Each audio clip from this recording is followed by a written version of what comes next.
खुदावन की प्रार्थना भी करते हैं। प्रार्थना में निवेदन हमारा घर का कोई भी सदस्य करेगा।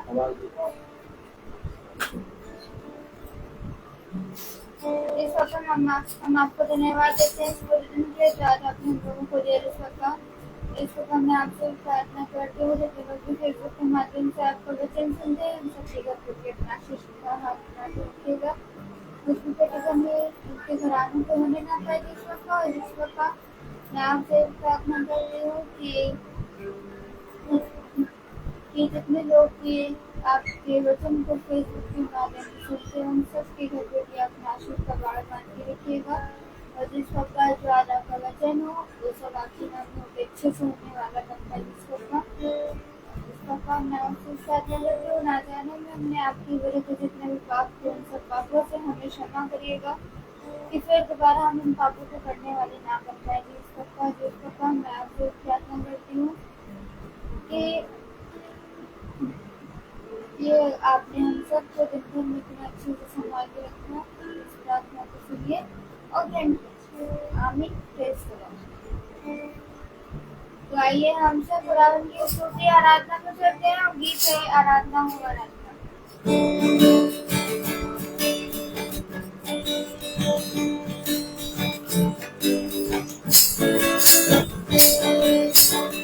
आराधना खुदावन की स्तुति आराधना आराधना खुदावन की स्तुति आराधना मुक्तिदाता की आराधना शांतिदाता की आराधना मुक्तिदाता की आराधना शांतिदाता की आराधना आराधना आराधना खुदावन की स्तुति आराधना आराधना आराधना खुदावन की स्तुति आराधना मेरे मसीहा की आराधना तेरी बंदे आराधना मेरे मसीहा की आराधना तेरी बंदे आराधना आराधना आराधना खुदावन की स्तुति आराधना आराधना आराधना खुदावन की स्तुति आराधना भला बदलिया की आराधना क्रांतिकारा की आराधना भला बदलिया की आराधना क्रांतिकारा की आराधना आराधना हो आराधना खुदावन की स्तुति आराधना आराधना हो आराधना खुदावन की स्तुति आराधना खुदावन की स्तुति आराधना खुदावन की स्तुति आराधना। Praise the Lord. आइए हम सब खुदावन के वचन की ओर चलते हैं जो खुदावन के दास हम सबके लिए लेकर आए।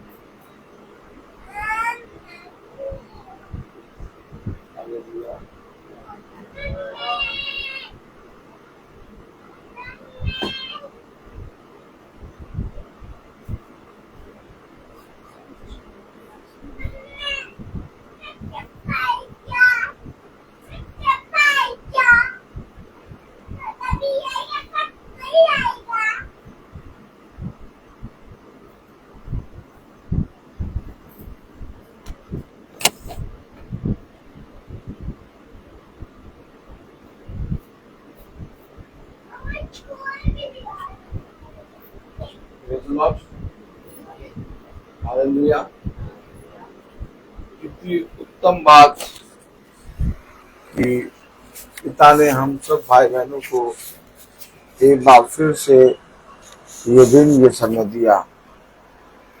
लेकिन कहीं ना कहीं जो समय और ये दिन हमें दिया पिता ने, हम सब अपने जीवन में बहुत आयत से इन समयों के लिए और इन दिनों के लिए पिता से प्रार्थना कर रहे थे कि पिता हमें अपने वचन को समझने और उसमें चलने और उसमें बने रहने की सामर्थ्य और बुद्धि दे। आज हम जैसे ही स्कूल से लौटे वैसे ही भवन में गए और खुदा की दया से भवन में सारा काम चल रहा है। बहुत सी चीजें टूट रही हैं और बहुत अच्छे से नीचे का पूरा जो नीचे था वो ऊपर हो रहा है। डोर भी ऊंचा हो गया है, लेकिन जब हम गए तो थोड़ा और ऊंचा होना था। हमने उनको बताया भैया ये जो जगह छोड़ रखी है इसको भी पूरा चिपका के कर दो, ऊंचा कर दो। उन्होंने कहा ठीक है भैया हम कर देंगे।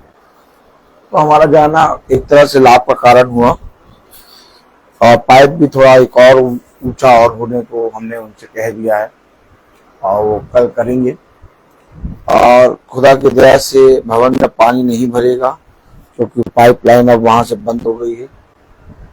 कितनी उत्तम बात कि खुदा ने समय पर हर एक चीज को ठहराया है और पूरी तरीके से हर एक काम को अपने बलवंत दाहिने हाथ से करा है।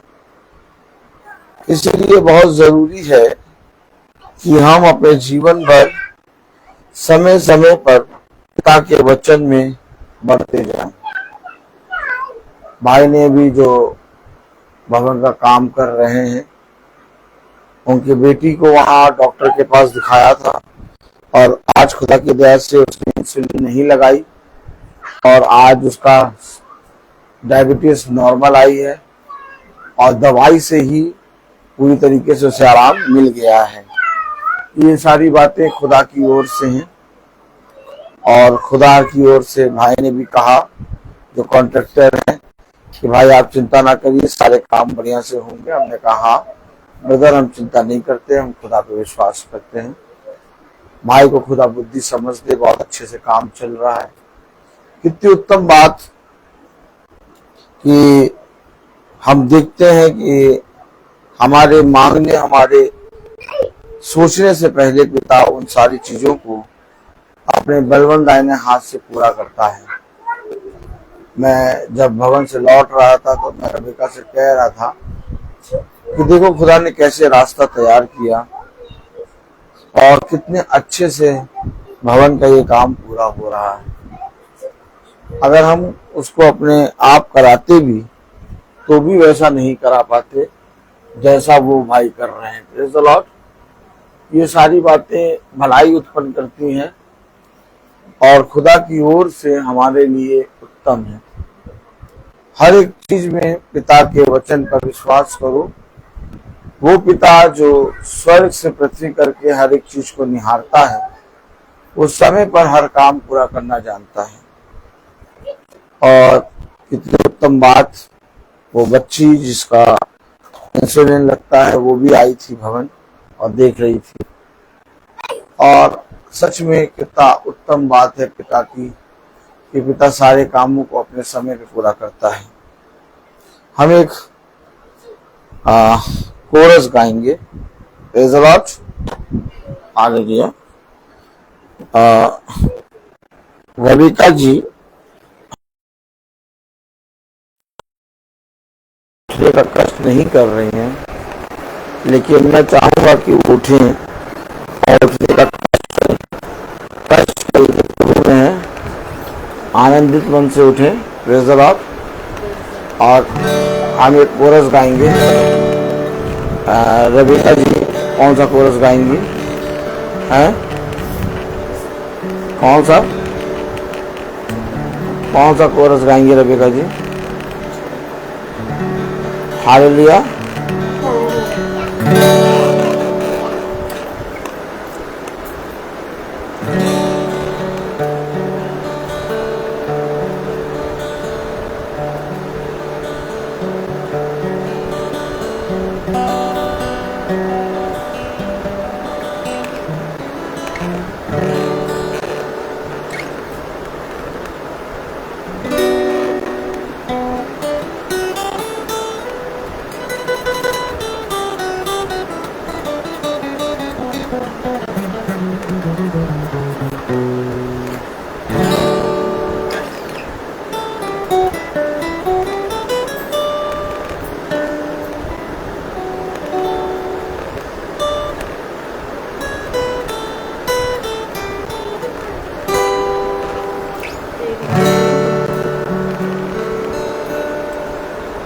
सोना चांदी मैं तो ना मांगू, सोना चांदी मैं तो ना मांगू, मन तेरा प्रेम से भरता रहूं मैं, मन तेरा प्रेम से भरता रहूं मैं। प्यासा हिरनी जैसे ढूंढे है जल को, वैसे प्रभु मैं तुझे खोज रहा, जैसे प्रभु मैं तुझे खोज रहा, वैसे ढूंढे है जल को, वैसे प्रभु मैं खोज रहा, जैसे प्रभु तुझे खोज रहा। तुझे मेरे मन की अभिलाषा,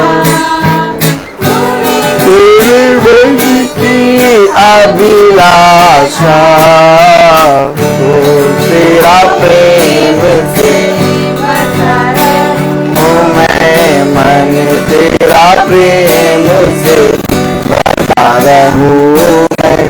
प्यासा हिरनी जैसे ढूंढे है जल को, वैसे प्रभु मैं तुझे खोज रहा, वैसे प्रभु मैं तुझे खोज रहा। Praise the Lord. धन्य है वह जो यहोवा के खोजी हैं, क्योंकि वह यहोवा के दर्शन को पाएंगे। Praise the Lord. आइए हम सब पवित्र वचन की ओर बढ़ेंगे और हम अपने स्थानों पे खड़े होंगे।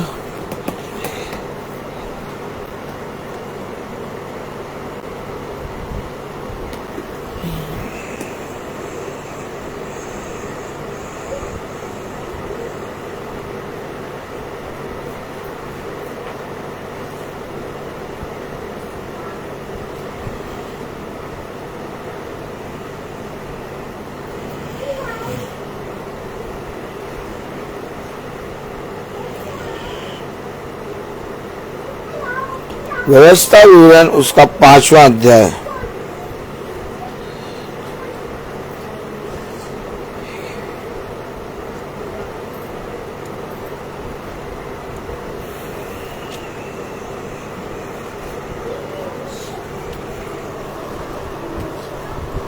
Praise the Lord. व्यवस्था विवरण उसका 5वां अध्याय।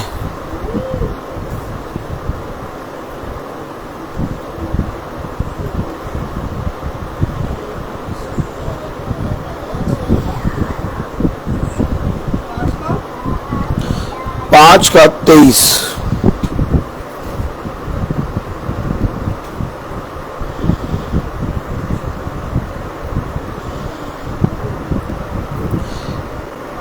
हाँ, जब पर्वत आग से देख रहा था, तुमने उस शब्द को अंधियारे के बीच में से आते सुना, तब तुम और तुम्हारे गोत्रों के सब मुख्य पुरुष और तुम्हारे पुरनिये मेरे पास आए।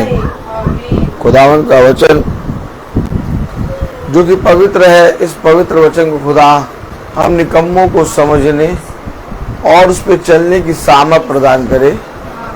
आमीन। हम सब अपने स्थानों पर बैठ जाए। देखिए, एक शब्द है और वो शब्द है खुदा की वाणी, खुदा के वचन का। इससे पहले कि वो शब्द आए, हमें अपने आप को शुद्ध करना है, हमें अपने आप को पवित्र करना है। क्योंकि कलाम में लिखा है, वचन में लिखा है, व्यवस्था विवरण 5 और उसकी 23वीं आयत में, जब पर्वत आग से दहक रहा था और तुमने उस शब्द को अंधियारे के इस शब्द को अंधियारे के बीच से आते सुना, तब तुम और तुम्हारे गोत्रों के सब मुख्य मुख्य पुरुष और तुम्हारे पुरानिये मेरे पास आए और तुम कहने लगे, हमारे खुदा यहोवा ने हमको अपना तेज और अपनी महिमा दिखाई है और हमने उसका शब्द आग के बीच में से आते हुए सुना। आज हमने देख लिया कि यद्यपि खुदा मनुष्य से बातें करता है तो भी मनुष्य जीवित रहता है। आमीन।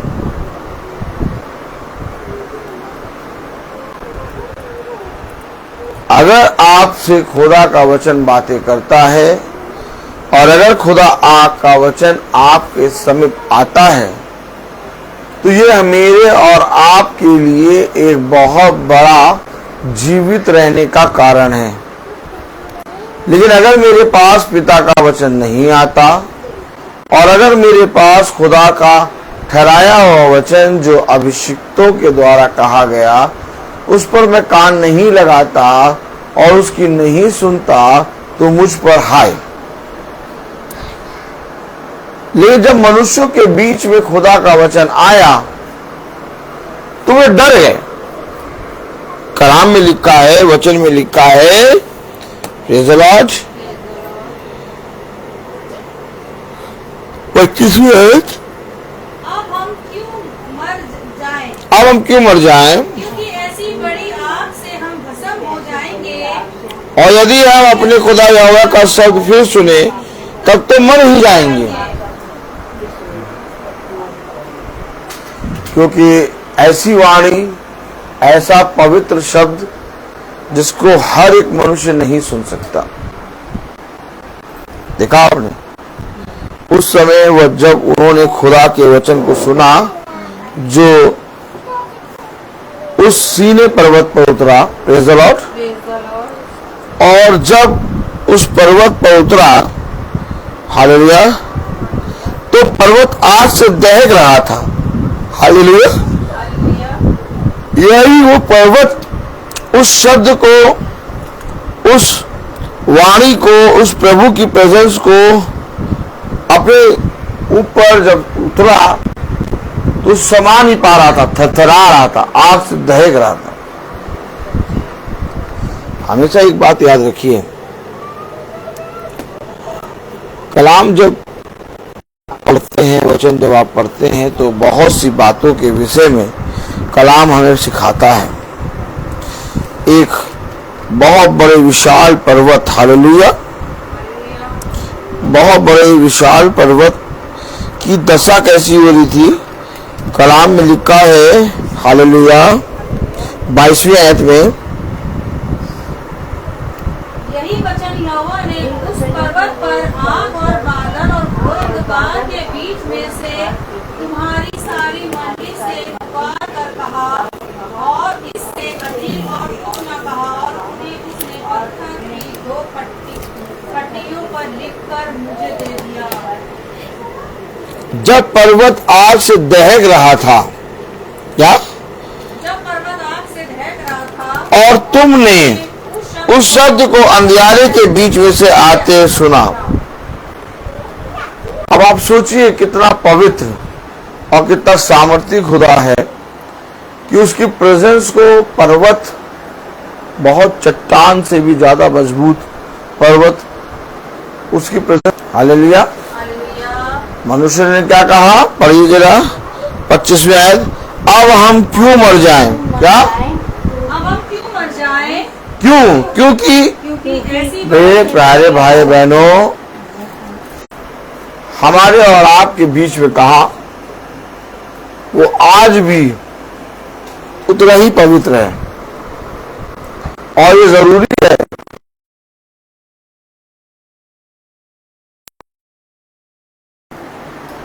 कहीं ऐसा ना आए हो कि वो एक ही शब्द कह दे और हम नाश हो जाए। जब हम प्रतिदिन पवित्र वचन को सुनते हैं तो हमें पिता स्थिर करता है, हमें पिता हियाब बंधाता है, हमें पिता दृढ़ करता है और अपनी उस प्रेजेंस को, उस पवित्रता को जो पिता ने इस पृथ्वी पर मनुष्य के लिए रखी है, हमारे लिए हमको तैयार करता है। आमीन। देखिए मेरे प्यारे भाई बहनों, 25वीं आयत में लिखा है, अब हम क्यों मर जाएं? क्योंकि ऐसी बड़ी आग से हम भस्म हो जाएंगे। अरे जब आप अपने जीवन के अधर्म के कामों में पड़ते चले जाते हैं और जब आप अपने जीवन के अधर्म के कामों में चलते चले जाते हैं, तो एक ना एक दिन ऐसा होता है कि मेरे प्यारे भाई बहनों, हम पूरी रीति से उस पवित्रता के सामने नष्ट हो जाते हैं। कितने लोग बहुत अच्छे अच्छे वचन को जानने वाले, पिता के वचन का भेद जानने वाले, लेकिन उन्होंने जब अपने जीवन में अधर्म के कामों में बढ़ने लगे तो वे खुदा के पवित्र वचन के सामने हल्का सा भी, थोड़ी भी देर ठहर ना सके। क्यों? वो भस्म हो गए। क्यों? क्योंकि उनके अधर्म के कामों के कारण वो अपने पिता से दूर हो गए थे। आज जब हम लोग वचन को सुनते हैं, आज जब हम लोग प्रार्थना सभा में बैठते हैं, आज जब हम भवन जाते हैं, आज जब हम लोग अपने आप को प्रतिदिन वचन में देते हैं, तो हमें पिता क्या करता है? स्थिर करता है। हमें पिता क्या करता है? अपनी सामर्थ्य से पूरी रीति से भरता है और हमें एक बार फिर से वो सामर्थ्य देता है कि हम उसके पवित्र वचन को सुनकर ग्रहण करने के योग्य बने। कौन है ऐसा मनुष्य जो तेरे तंबू में वास करने पाएगा? तेरे तंबू में कौन वास करने पाएगा? तेरे सम्मुख कौन उपस्थित होने पाएगा?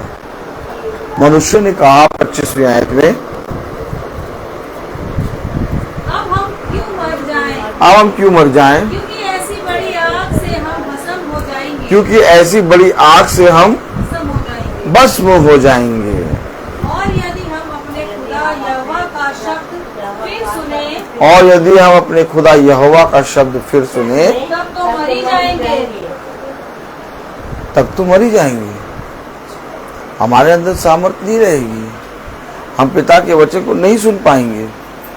इसीलिए आज बहुत तेरे लोग पिता के वचन पे कान नहीं लगाते, लेकिन जो जने पिता के वचन को सुनकर उस पर कान लगाते हैं, पिता उन्हें आशीषित करता है और अपने वचन को ग्रहण करने की और उसमें चलने की सामर्थ्य देता है।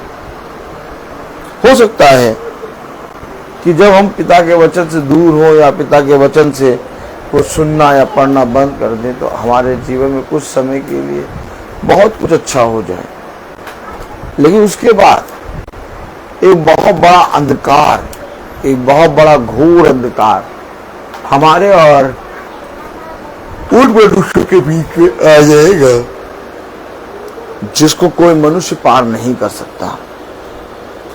इसलिए अवश्य है कि यदि तुम्हारे जीवन में तुम्हारे साथ जैसा भी व्यवहार हो रहा हो या जो कुछ भी हो रहा हो, उसे पिता में आनंदित मन से ग्रहण करो। ग्रहण करने वाले व्यक्ति बहुत कम होते हैं। हो सकता है हमारे जीवन में हमें बहुत कलेश मिले, हो सकता है हमारे जीवन में हमें विपत्ति का सामना करना पड़े, लेकिन उसके बावजूद पिता उस विपत्ति और कलेश में हमारा साथ नहीं छोड़ता, क्योंकि पिता हमें स्थिर करता है आने वाले समय, आने वाली विपत्ति कलेश से लड़ने के लिए। हकीकत बात है। आप मनुष्य परेशान हैं, आप मनुष्य घबरा रहे हैं, आप मनुष्य डिप्रेशन में जा रहे हैं, आप मनुष्य अपने जीवन में बहुत सी शिक्षाओं को हासिल करने के बाद भी अपनी समझ को खो दे रहे हैं। क्यों? क्योंकि वे संसार और संसार में की चीजों से लड़ नहीं पा रहे हैं। लेकिन इससे पहले कि ये संसार की विपत्ति, संसार के कलेश मेरे पास आए, मुझे अपने पिता के निकट आना है। आज एक जना मुझसे पूछने लगा, एक बच्चा, क्या यह सही है सर कि जब हम बहुत निराश होते हैं तो हम खूब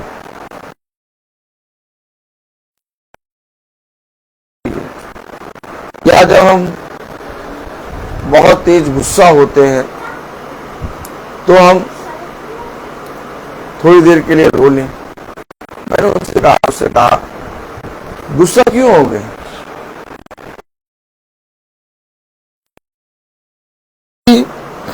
कमजोर होता है, जो लड़ नहीं सकता, अवतार की शक्तियों के विषय में कभी नहीं जान सकता, वो गुस्सा होता है। और रो तो उसके सामने रो जो तुम्हारे आंसुओं का अपनी कुप्पी में रखता है और एक एक आंसुओं का हिसाब जानता है। मनुष्य के सामने रोगे तुम्हें क्या मिलेगा? मनुष्य बाद वो मनुष्य तुम्हारे पास से चला जाएगा। हाँ मेरे प्यारे भाई बहनों, पिता का वो शब्द जब लोगों ने सुना तो 25वीं आयत में कहा,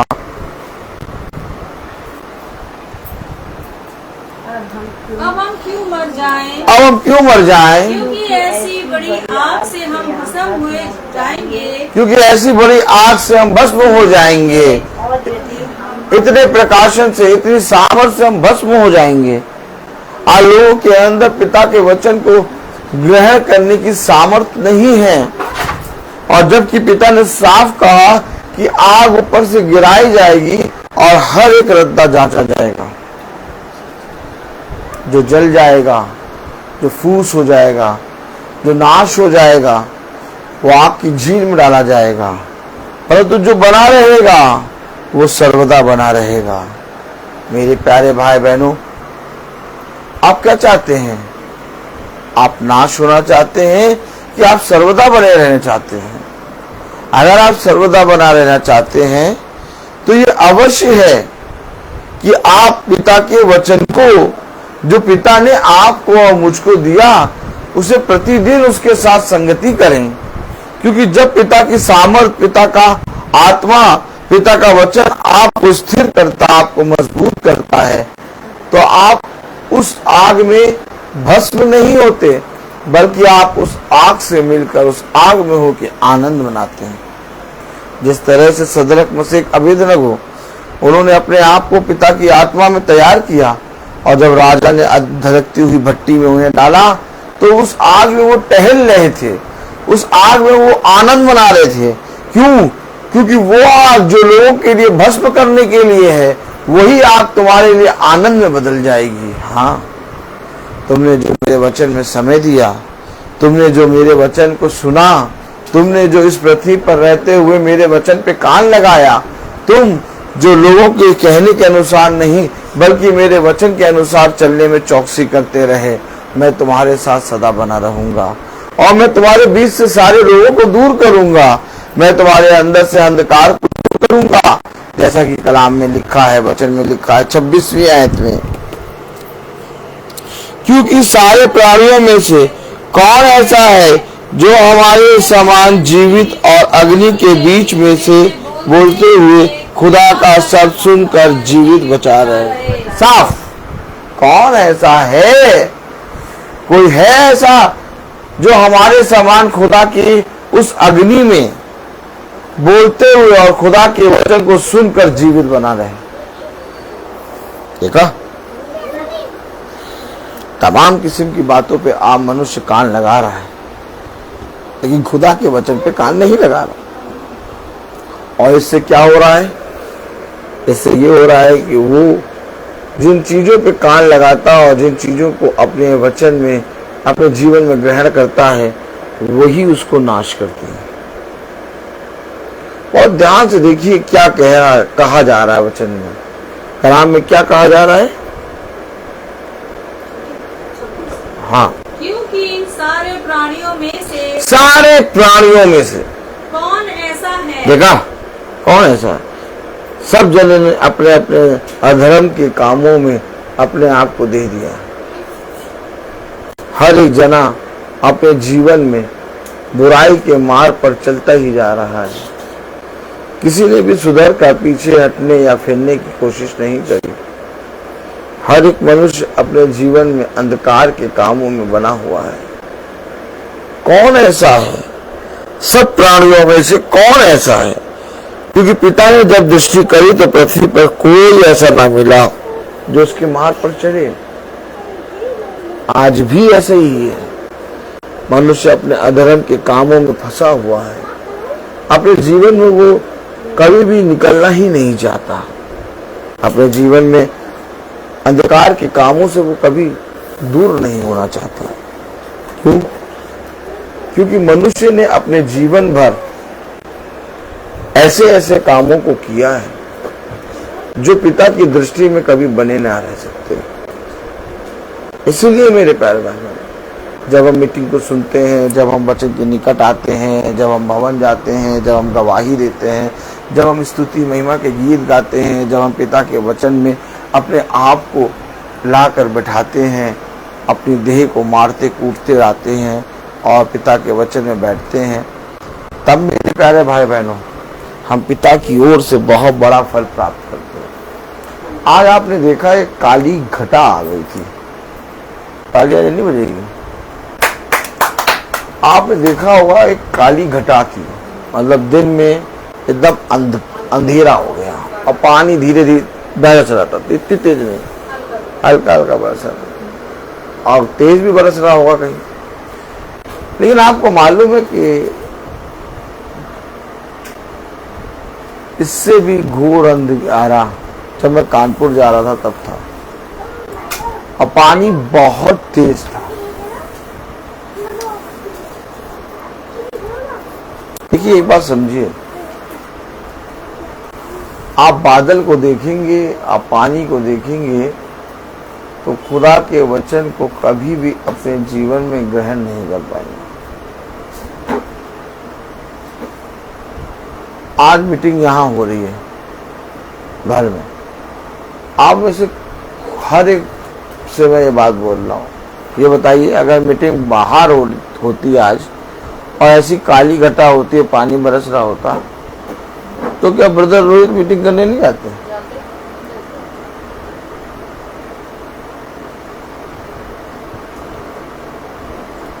देखिए जब हम इस काली घटा और थोड़े से पानी से डर जा रहे हैं तो वो भस्म करने वाली आग, क्या कलाम में लिखा, पढ़िए।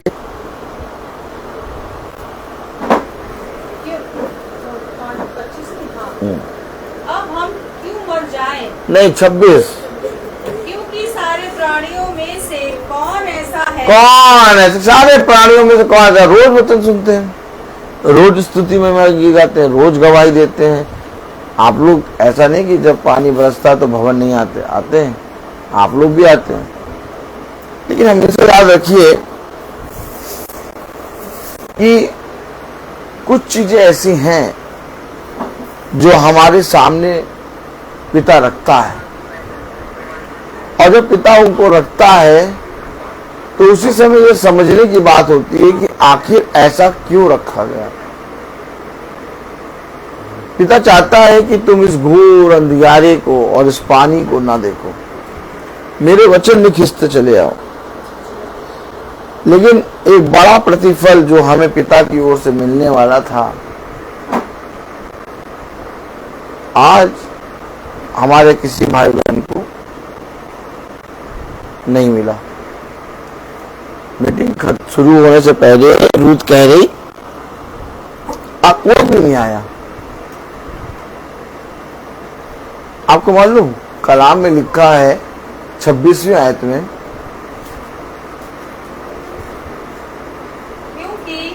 क्योंकि सारे प्राणियों में से कौन ऐसा है, बस कौन ऐसा है जो इस अंधियारे को, इस पानी को, इस घोर अंधियारे को पूरा दिन में शाम हो गए, रात हो गई, कौन निकलेगा? कहीं ना कहीं हम मनुष्य तो हैं, डर लग जाता है।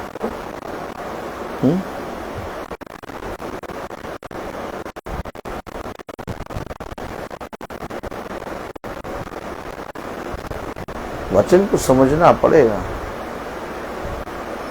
उसने कहा वचन को सुनने वाले नहीं बल्कि उस पर चलने वाले बनो।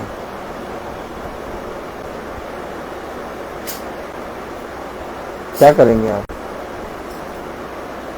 वचन में लिखा कौन ऐसा है सारे प्राणियों में से कौन ऐसा है? क्या लिखा?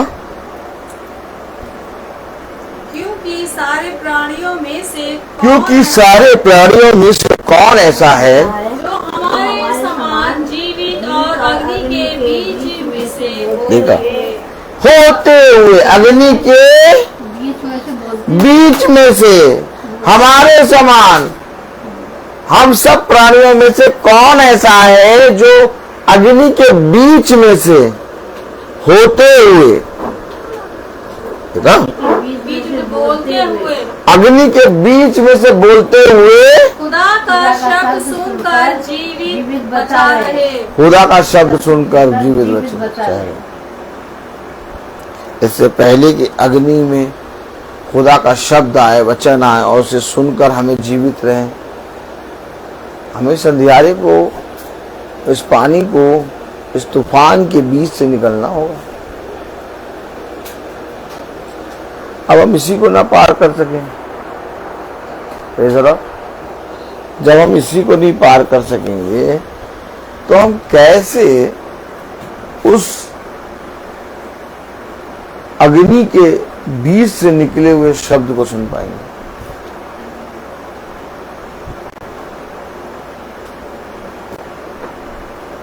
मैं आपसे कहूं कि अगर हम 100 टेम्परेचर के बुखार को नहीं सह पाएंगे तो 105 के टेम्परेचर को कैसे सहेंगे?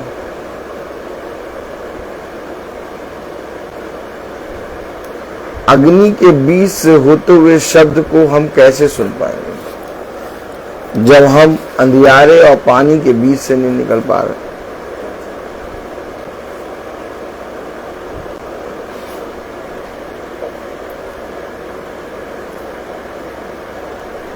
पानी बरस नहीं रहा है, अंधियारा बना है, बस डराने का था। क्या? इतना ऐसा लग रहा था, ऐसा लग रहा बहुत तेज पानी बरसेगा, लेकिन पानी नहीं बरसा, थोड़ी देर गिरा, बहुत डराने के लिए। शत्रु के जो दांत होते हैं वो डराने के लिए होते हैं। क्या?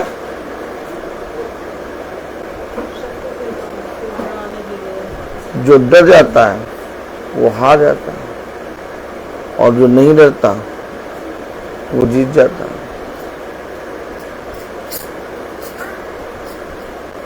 26वीं आयत में क्या लिखा? क्योंकि सारे प्राणियों में से कौन ऐसा है, क्योंकि सारे प्राणियों में से कौन ऐसा है जो हमारे समान जीवित और अग्नि के बीच में से बोलते हुए खुदा का शब्द सुनकर जीवित बचा रहे। हमारे समान जीवित और बचा रहे। कौन ऐसा? कौन ऐसा है जो अग्नि के बीच से शब्द को सुनते हुए हमारे समान जीवित और बचा रहे? कौन है ऐसा? क्या कह रहा कलाम? Hallelujah, hallelujah. 27वीं आयत। इसलिए तू संवित जा और जो कुछ हमारा खुदा यहोवा करे उसे सुन ले। इसलिए तू ही जा, हम तो अब नहीं जा पाएंगे। और क्या? क्या? अब तुम ही जाओ भैया, हम तो नहीं जा पाएंगे। इस पानी में, इस घंघोर काले बादल में कौन जाएगा मीटिंग सुनने? कौन सी मीटिंग?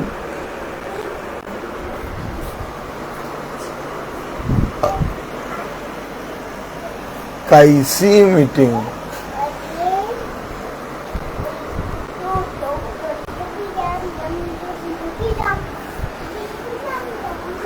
मोबाइल के अंदर छुप के। क्या? सुन लो, पानी से भीगेंगे भी नहीं और काली घटा भी नहीं आएगी। अच्छा, सब जने चाय जरूर बनाना आज, अदरक की। कौन सी चाय? अदरक की। याद करिए, मैं बोलता हूँ, अदरक की चाय बना के पीना है। अब सब भाई बहन, राधिका जी अभी आप मीटिंग के बाद चाय ना बनाइएगा, कॉफी बनाएंगे, कॉफी भी नहीं। कलाम कह रहा, वचन कह रहा 27वें आयत, इसलिए तू समीप जा इसलिए तू समीप जा और जो कुछ हमारा खुदा यहोवा कहे और जो कुछ हमारा खुदा यहोवा कहे उसे सुन ले। उसे सुन ले। फिर जो कुछ हमारा खुदा यहोवा कहे फिर जो कुछ हमारा खुदा यहोवा कहे उसे हमसे कहना उसे हमसे कहना और हम उसे सुनेंगे और हम उसे सुनेंगे और उसे मानेंगे। और उसे मानेंगे। जाके तू सुन ले और फिर जो कुछ वो हमारा खुदा हमसे कहेगा हम उसे सुनेंगे और उसे मानेंगे। यानी कि तू जा और जाके सुन और आके हमें बता। इस तरह से भविष्यवक्ता अर्थात प्रॉफिट को खुदा ने चुना और आज भी इसी तरीके से खुदा ने अपने अभिषिक्तों को रखा है। वो किसी चीज से नहीं डरते। उनके लिए संसार में कोई भी चीज, कोई भी आपदा, कलेश, विपत्ति बड़ी नहीं है। उन्हें एक चीज मालूम है कि हमसे पिता ने जो कहा है हमें वो लोगों को बताना है और जाकर लोगों के सामने उन बातों के गवाह बनना है। यही आप ये सामर्थ का काम हम सब भाई बहनों के जीवन में तब होगा जब हम उसे ग्रहण करेंगे। मैंने बार बार कहा, मैंने बार बार आप लोगों को इसके विषय में प्रचार किया। यह अवश्य है कि हम पिता के वचन को ग्रहण करें, क्योंकि जब तक हम ग्रहण नहीं करेंगे तब तक ये शरीर, ये देह हमें मारेगी, हमें कूटेगी, हमें पिता के वचन के निकट आने से, हमें पिता के वचन को सुनने से रोकेगी। लेकिन जिस दिन हम इस देह का इंकार करते और अपने पिता को अपने जीवन में प्रथम स्थान देते हैं, उस दिन हमारा उद्धार होगा।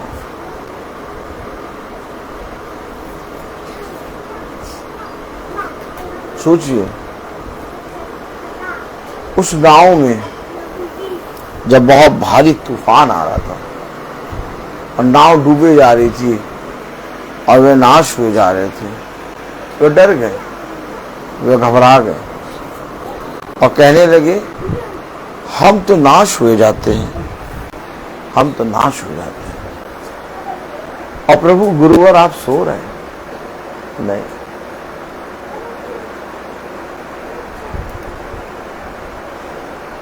मैं जब कानपुर के लिए गाड़ी चला रहा था और मैं चल रहा था, सुबह भोर का समय था और सुबह भोर के समय में 5:30 बज रहा था और सवेरा बहुत हो चुका था, उजाला हो चुका था। लेकिन एकाएक जब मैंने टोल टैक्स पार करा तो जैसे टोल टैक्स पार करा सामने घंघोर अंधियारा और झमझम झमझम कस के पानी और पीछे उजाला। मैं चलता जा रहा और एक बार को मेरे अंदर भय आया कि इतनी तेज बारिश में और इतनी तेज अंधियारे में, इतने घोर अंधियारे में, इतने हाईवे पे खुदा और हम जा रहे हैं। खुदा मेरी रक्षा करना। और जितनी भी बड़े बड़े गाड़ी सब चल रही थी वो सब अपने शीशे को बंद करे, वो केवल गौर से देखते जा रहे थे कि ये कौन आदमी है जो इतनी अंधियारे में और तेज पानी में चला जा रहा है। इसका मतलब ये नहीं कि मेरे अंदर बहुत सामर्थ्य है, मैं बहुत विश्वासी हूँ, नहीं। मुझे चलना है, मुझे चलना है, मुझे बढ़ना है। संसार में सारी बातें होती रहेंगी, घटती रहेंगी, मनुष्य अपने जीवन में अपने वस्त्र को सर्फ एक्सेल से क्या आला से चमका के सफेद करेगा, अपने वस्त्रों के पैबंद को, उसके घेर को बड़ा करेगा, ताबीजें पहनेगा और अपने आप को धर्मी बताएगा। लेकिन पिता की दृष्टि में धर्मी ये नहीं है। धर्मी वो है जो पिता के मार्ग पर चलता है। और कलाम में लिखा है कि धर्म के मार्ग पर चलते चलते तुम धर्मी मनुष्य बनोगे। हमेशा याद रखिए। और वो मीटिंग आज भी मुझे याद है, क्योंकि कानपुर में जो भाई लोग बैठे थे, बहन मीनाक्षी लोग, उन्होंने एक बात कही थी कि थोड़ी सी बारिश होती है मीटिंग कैंसिल हो जाती है। भाई इतनी तेज बारिश में हाईवे से आ गया। एक विश्वास को बढ़ना, एक विश्वास का बढ़ना और इस अंधियारे में निकलना, इस पानी में निकलना हम सब के विश्वास को बढ़ना दिखाता है। ये बहुत बड़ा प्रतिफल है जो धर्म के मार्ग पर चलने पर मिलता है। कैसे उस पौलुस के वचन को आप सुनते हैं जो कहता है कि मैंने 3 दिन और 3 रात मैं समुद्र में रहा। कभी आपने समुद्र का तूफान देखा है?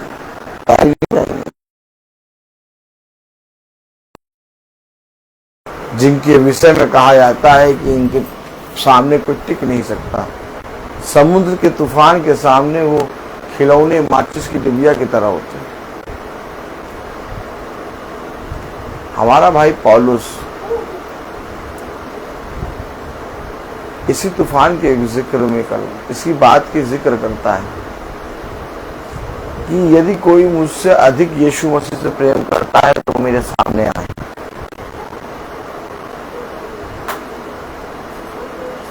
तीन बार कूड़े खाने से लेकर और 3 बार 3 दिन 3 रात समुद्र में बिताने के बाद बहुत बार लोगों के बीच में ऐसे पड़े जैसे मर गए, फिर उठे फिर चले। यदि कोई मेरे सामने ऐसा है जो मुझसे अधिक पिता के वचन में परिश्रम करा हो तो आया मुझे बताया। इस बात के लिए पौलुस ललकार रहा है। और जब हमारे जीवनों में ये बात आती है, थोड़ा सा पानी का मौसम या थोड़ा सा अंधियारा का मौसम, डर के आगे जीत, माउंटेन ड्यू, तुरंत पी के बैठ जाते हैं और हम डर जाते हैं और कहते हैं अरे अंधियारा मौसम में, बहुत अंधियारा है, बहुत अंधियारा है, बहुत अंधियारा है, बहुत तेज पानी बरसने वाला है। आज तो भैया घर से ही सुन लेंगे। ऐसे ललकारोगे? पौलुस ने ललकारा था ना? नहीं ललकारा था? तलवार से, जोखिमों से, 3 दिन 3 रात समुद्र में रहने से, 3 बार 48 कोड़े खाने से, कई बार तो मरा हुआ समझ के लोग छोड़ के चले गए। ये किस जोखिम की, किस ललकार की बात पौलुस कर रहा है।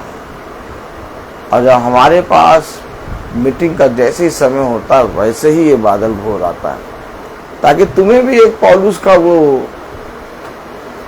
जोखिम दे दे और तुम भी उस पौलुस भाई के साथ जीवन में कुछ कर सको।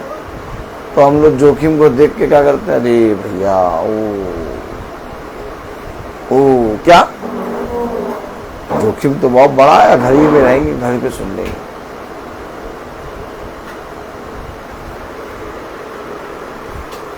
ये वचन जीवन है। हमारा प्रभु यीशु मसीह हमारा गुरुवर घोर बादलों में, घोर पानी में क्या जाके प्रचार नहीं करा? क्या सूरज की तेज धूप में उसने गली गली नगर नगर जाके प्रचार नहीं किया?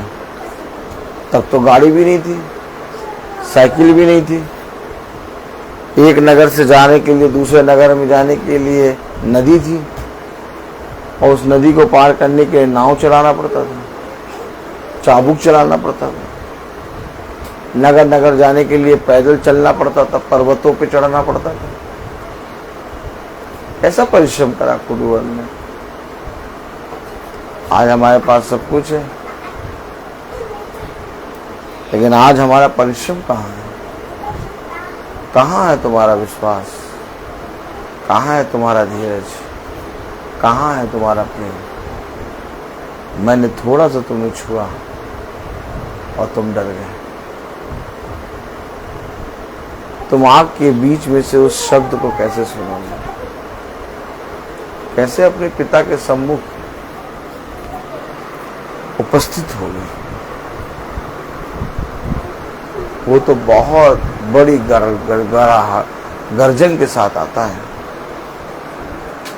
बहुत तेज हवाएं होती हैं, और उसके आने में जो हवाएं होती हैं उस पर कोई पेड़ रुक नहीं पाता। उन हवाओं में पेड़ उड़ते हैं, उन गर्जन में पर्वत चट जाते हैं, पूरे जंगल में सन्नाटा छा जाता है। पशु पक्षी अपने म्यादों और अपने घोंसलों में घुस जाते हैं, क्योंकि ना उस गर्जन को कोई सुन पाया और ना ही सहन कर पाया। कैसे हम उस गर्जन और उस पवित्र खुदा के सम्मुख खड़े हो पाए? मौका है, अवसर है। अवसर क्या है कि जब तुम इस तरह से देखो तो तुम समझ लेना कि आज मेरे लिए बहुत बड़ा उपहार है, और इस बादल को चीरते हुए, इस पानी को चीरते हुए मुझे उस उपहार को प्राप्त करना है। ऐसा नहीं कि खुदा तुम्हारे साथ नहीं होगा। तुम जब उस बादल को, उस गर्जन को चीरोगे ना, तो तुम्हें हाथ भी नहीं लगाना पड़ेगा। वो पहाड़ और वो गर्जन, वो पिता का आत्मा उन सारी चीज़ों को चीरते हुए तुम्हें वहाँ उपस्थित करेगा। मैं जब कानपुर पहुंचा तो मैं पूरी रीति से सूखा था।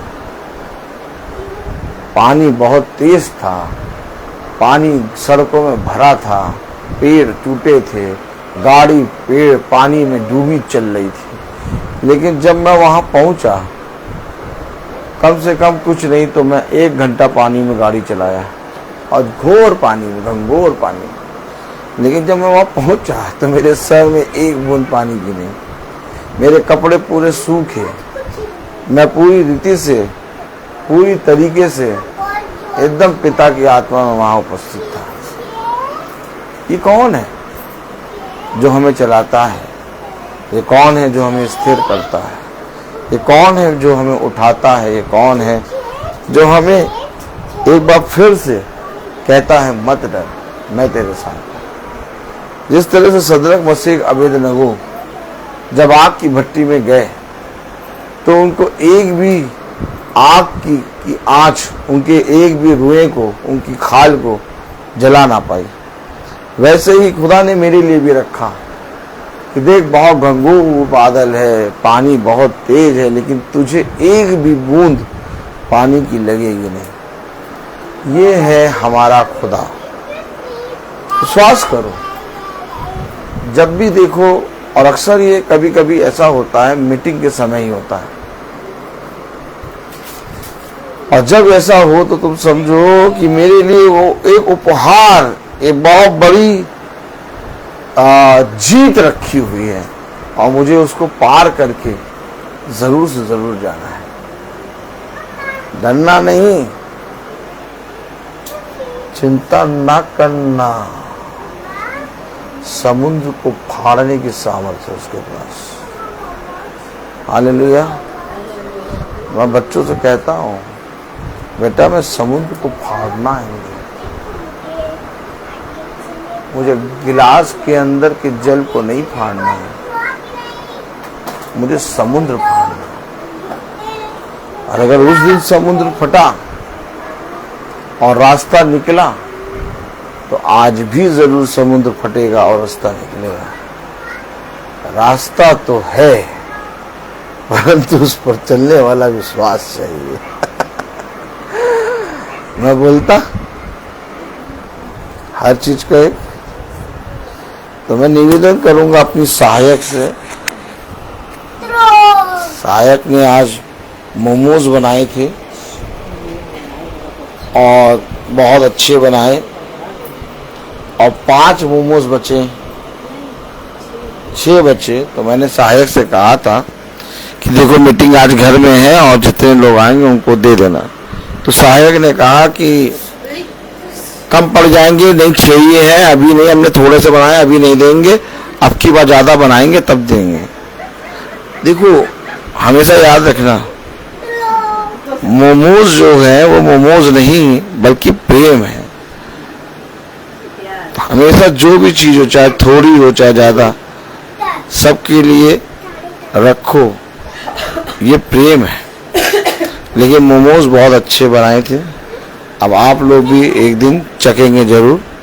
मेरा निवेदन है मेरी सहायक से कि वो प्रार्थना में अगुवाई करें। Praise the Lord. आइए प्रार्थना करें। धन्यवाद धन्यवाद धन्यवाद धन्यवाद देते हैं खुदावन सुंदर समय के लिए जो एक बार आपने फिर दिया। खुदावन जाने जाने में कोई गुनाह हुआ उसे माफ़ करना। खुदावन हम सबको अपने हाथों में लीजिए। धन्यवाद और सुंदर वचन के लिए मेरे खुदावन। खुदावन हमें से भूलने वाले नहीं समझने वाले बन सके। खुदावन इस घर पे अपना आशीष भरा हाथ रखिए। खुदावन सबको अपने वचन की समझ और बुद्धि दीजिए मेरे खुदावन। जाने जाने में कोई गुनाह हुआ उसे माफ़ करिए खुदावन। जितने भी लोग फेसबुक के जरिए यूट्यूब के माध्यम से देखते हैं खुदावन, सबको अपने वचन की समझ और बुद्धि दीजिए खुदावन। हम सबको अपने हाथों में लीजिए खुदावन। खुदावन यीशु मसीह के नाम में उसे मांगते हैं, आमीन। ये हमारे पिता जो स्वर्ग में हैं, तेरा नाम पवित्र माना जाए, तेरा राज्य आए, तेरी इच्छा जैसे स्वर्ग में वैसे इस पृथ्वी पर पूरी हो। हमारा प्रतिदिन का आज हमें दे, और हमारे अपराध में क्षमा कर जैसे हम अपराधियों को क्षमा करते हैं, और हमें परीक्षा में न डाल परंतु बुराई से बचा। बादशाहत कुदरत और जलाल और महिमा सदा तेरी है, आमीन। अब हमारे खुदावन यीशु मसीह का फजल, खुदा बाप की मोहब्बत, पाक रूह की रिफाकत और सदाकत हम में से हर एक विश्वासी जन के साथ अब से लेकर अंत काल तक होती रहे, आमीन। धन्यवाद धन्यवाद धन्यवाद, सारी आशीषों के सुख धन्यवाद धन्यवाद धन्यवाद धन्यवाद, सारी आशीषों के सुख धन्यवाद, सारी आशीषें आती हूँ पर से, हालेलुया। धन्यवाद धन्यवाद धन्यवाद, सारी आशीषों के सोते धन्यवाद।